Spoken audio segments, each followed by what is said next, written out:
Sa gitna ng pagkalat ng Nipah virus sa India, iminungkahi ng isang infectious diseases expert na i-monitor ang mga biyaherong galing doon para hindi makapasok sa ating bansa ang virus. Yan ang unang balita ni Dano Tingkungko. Pamamaga ng utak na posibleng ikamatay. Yan ang isa sa mga sintomas ng Nipah virus na may outbreak na sa India kung saan 2 na ang nasawi.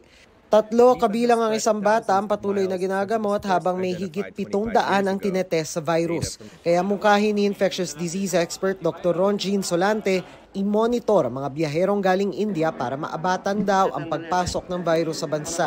Especially in that region of India, Kerala, Nipah virus is really a deadly and fatal infection.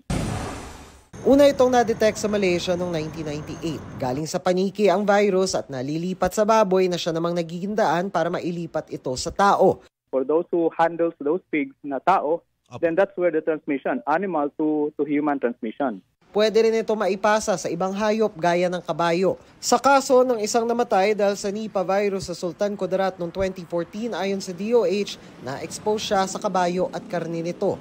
Noong 2014 din may naitalang 17 pang suspected cases sa Pilipinas, 8 ay gumaling pero 9 ang nasawi. Wala pang gamot o bakuna sa Nipah.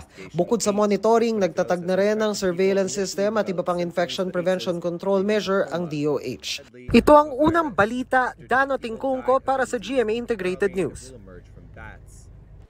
Nipah has spread thousands of miles.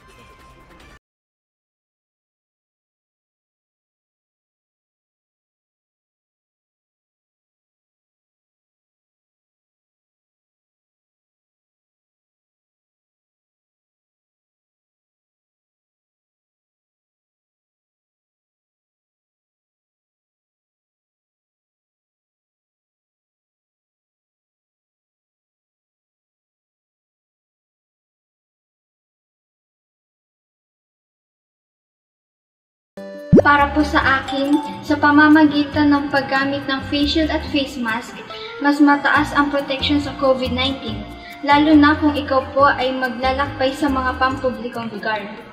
Sa aking palagay, malaki ang maitutulong ng mga ito upang mapigilan ang pagpapalaganap ng COVID-19.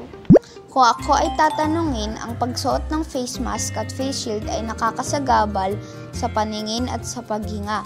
Subalit ito lang ang pinakamabisang solusyon para mapigil ang pandemya.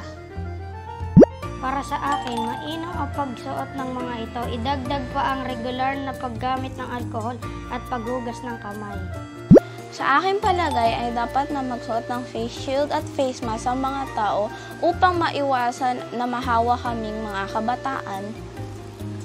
Magaling! Hindi ba't napakasarap sa